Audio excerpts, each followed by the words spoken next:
کہ جس خوش نصیب مسلمان کو محبوبیت کے ان چاروں درجوں میں سے دوسرا درجہ مل جائے، یعنی عام مسلمانوں سے زیادہ قرب عطا ہو جائے، اسے ہم کہتے ہیں ولی اللہ، اسے ہم اللہ کا ولی کہتے ہیں۔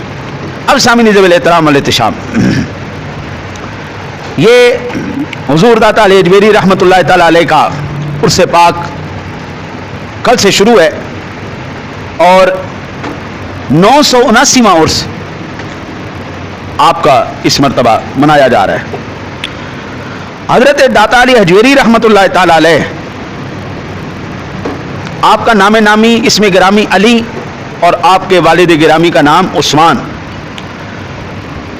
حضرت داتا علی اجمیری رحمۃ اللہ تعالی علیہ کا سن ولادت جو ہے، بلکہ آپ کا پہلے سلسلہ نسب میں عرض کر دوں، آپ کا سلسلہ نسب 8ویں پشت میں جا کے نبی اکرم صلی اللہ علیہ وسلم سے جا کے ملتا ہے۔ 8ویں پشت آپ کی حضرت علی المرتضیٰ شیر خدا ہیں، 8ویں والد سے حضرت علی المرتضیٰ شیر خدا ہیں، اور حضرت علی المرتضیٰ شیر خدا کرم اللہ وجہہ الکریم یہ شوہر نامدار ہیں بی بی فاطمہ الزہرا۔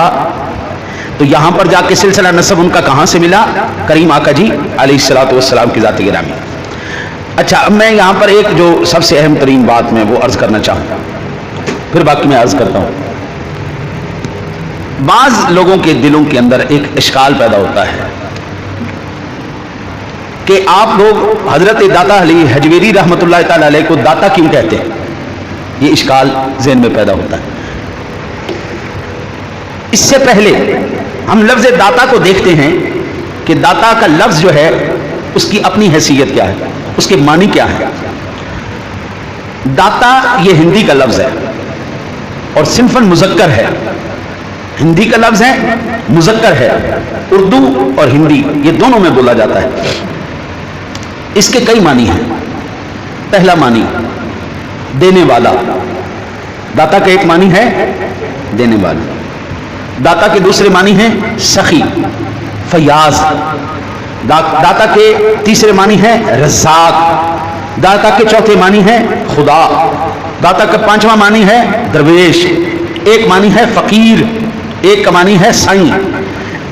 اتنے یہ اس کے معنی ہیں۔ اور قرآن پاک کی الحمد کی الف سے لے کے والناس کی سین تک پورے قرآن میں لفظ کہیں پہ نہیں، پورے قرآن پاک میں یہ لفظ کہیں پہ نہیں۔ اردو ہندی زبان میں بولا جاتا ہے، ہر سخی اور دینے والا اس کو داتا کہہ سکتے ہیں اور کہا جاتا رہا ہے۔ لیکن یہ بھی عقیدہ رکھنا لازمی ہے کہ اللہ تعالیٰ کے سوا ہر دینے والا اللہ تعالیٰ کے دیے ہوئے میں سے دیتا ہے۔ یہ عقیدہ رکھیے، اللہ تعالیٰ کے سوا ہر دینے والا اللہ تعالیٰ کے دیے ہوئے میں سے دیتا ہے، جبکہ رب العالمین اپنے ذاتی خزانوں سے دیتا ہے۔ اللہ تعالیٰ ذاتی دینے والا ہے، مخلوق عطائی دینے والی ہے۔ مخلوق، میرے آقا نبی اکرم صلی اللہ علیہ وسلم نے فرمایا انما انا قاسم واللہ یعطی، میں تقسیم کرنے والا ہوں، اللہ مجھے عطا فرمانے والا ہے۔ لہذا لفظ داتا دینے والا خالق اور مخلوق کے لیے استعمال کرنا شرک نہیں ہے۔ ٹھیک ہے جی، یہ بات آپ تھوڑی سمجھ لیں گے نا، انشاءاللہ آپ کو دوبارہ کوئی پھر وہ گمراہ نہیں کر پائے گا۔ مخلوق کو داتا کہنے سے شرک نہیں ہوتا، جبکہ لغت میں اس کے مختلف معنی ہیں، تو موقع محل کے لحاظ سے دیکھا جائے گا۔ الفاظ اور اسماء سے شرک نہیں ہوتا، ورنہ قرآن مجید میں الفاظ اور اسماء کا اطلاق مشترک نہ ہوتا۔ سادہ لفظوں میں یہ کہہ کر دھوکہ دیا جاتا ہے کہ یہ چیز تو اللہ تعالیٰ کے لیے استعمال ہوتی ہے اور یہ مخلوق کے لیے استعمال کریں گے تو یہ شرک ہو جائے گا۔ اب میں آپ کو قرآن پاک سے ہی خالق اور مخلوق کے ایک ہی نام جو خالق نے اپنے لیے اور پھر وہی لفظ مخلوق کے لیے اس نے استعمال کیے۔ پہلے نمبر پر قرآن پاک کی پہلی سورت کون سی ہے؟ سورہ فاتحہ۔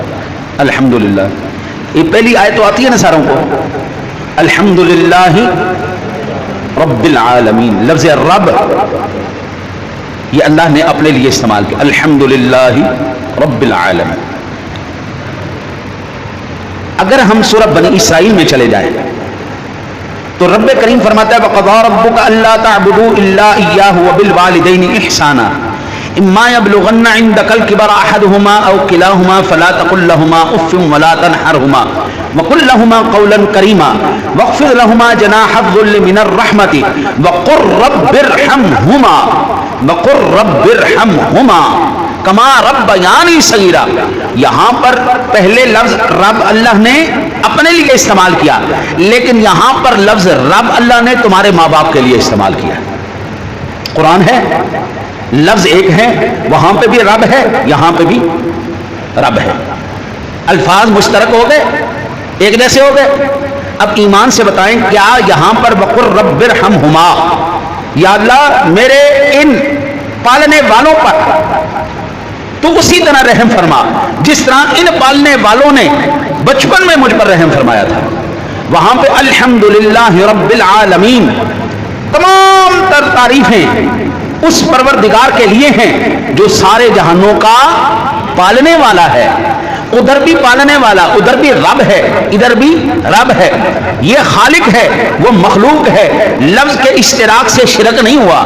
وہاں پہ معنی اور لیے جائیں گے، یہاں پہ معنی اور لیے جائیں گے. اچھا آگے چلتے ہیں. اللہ نے اپنے لیے لفظ قرآن پاک میں رؤوف کئی مقامات پر استعمال کیا ہے. اللہ نے رؤوف، رحیم، کریم، یہ الفاظ اللہ نے اپنے لیے قرآن پاک میں کئی مقامات پر ارشاد فرمائے. آئیے سامعین ذویل احترام، اب آگے ہم دیکھتے ہیں جب رب کریم نے ہمارے محبوب کی تعریف فرمائی، فرمایا لقد جاءکم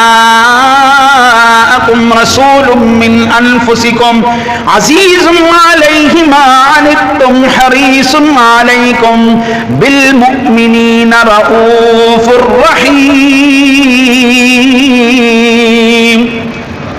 اللہ نے اپنے لیے بھی رؤوف اور رحیم لفظ استعمال کیے، وہیں پر محبوب کریم کے لیے بھی لفظ رؤوف اور رحیم استعمال فرمائے ہیں. بالکل وہی لفظ، وہی اسپیلنگ، وہی چیزیں، کوئی اس میں کوئی فرق نہیں کیا. لفظوں کا اشتراک آ گیا، ایک جیسے ہو گئے. اب ایمان سے بتائیں کیا ان دونوں میں آپ ایک ہی معنی لیں گے؟ اگر ہم رؤوف اور رحیم جب بات کریں گے اللہ کی تو وہ اس کی ذاتی صفات ہے، وہ اس کی اپنی صفات ہیں. جب بات کریں گے محبوب کریم کی تو یہ پھر اللہ کی عطا ہے. اللہ کی عطا سے میرا نبی بھی رؤوف ہے، اللہ کی عطا سے میرا نبی بھی رحیم ہے، اللہ کی عطا سے میرا نبی بھی کریم ہے. ہاں جی. اب ہم یہ جب معنی سمجھ لیں گے تو پھر یہ جو دھوکہ دیتے ہیں نا جی داتا تو صرف اللہ کی صفت ہے، جی اللہ کے علاوہ کسی کو داتا کہنا شرک ہے. تو میں نے تو کسی افسانوی کتاب کی بات ہی نہیں کی، کسی ناول کی بات ہی نہیں کی، میں نے تو قرآن کی بات کی ہے. اور بالکل بعین ہی وہی لفظ، وہی ورڈنگ جو اللہ نے اپنے لیے استعمال کی ہے وہی اللہ نے مخلوق کے لیے استعمال کی ہے. اب یہاں پر ذہن کو کھولنا پڑے گا بابا، وہاں پہ معنی اور لیے جائیں گے، یہاں پہ معنی اور لیے جائیں گے. محبوب کریم صلی اللہ علیہ وسلم کے بارے میں رب کریم نے ارشاد فرمایا وَأَمَّا السَّائِلَ فَلَا تَنْهَرْ. دینے والا کون؟ اللہ. لیکن اللہ کہتا محبوب جو تیرے در پہ سائل آ جائے اس کے واپس نہیں لوٹانا، اس کو جھولیاں بھر بھر کے عطا فرما، اس کو جھڑکنا نہیں ہے. دینے والا تو اللہ ہے، لیکن یہاں پر صرف تو محبوب کی بیان کی جا رہی ہے، یہاں ذکر تو محبوب کریم علیہ الصلوۃ والسلام کا ہو رہا ہے. تو یہاں پر یہ معنی ہوگا کہ بعض لوگوں نے صرف تفسیریں اپنی من پسند کر کے نا جی معنی لے کے انہوں نے دھوکہ دینے کی کوشش کی. ہندی کے اندر یہ ضرب المثل بیان کی جاتی ہے. داتا مر گئے اور رہ گئے مکھی چوس، یعنی سخی بندے دنیا سے چلے گئے، اب بخیل بندے رہ گئے. داتا مر گئے اور رہ گئے مکھی چوس، سخی مر گئے، سخی چلے گئے اور رہ گئے. ایک ضرب المثل ہے جی داتا کی ناؤ پہاڑ چڑھے، یعنی سخی آدمی کا کبھی کام رکتا نہیں ہے، اللہ تعالیٰ اس کے لیے آسانیاں پیدا کیے رکھتا ہے. سخی کی تمام مشکلات رب کریم آسان کر دیتا. اچھا جی بعض مرتبہ نا جی کوئی بندہ اپنے لیے عاجزی اور ان کی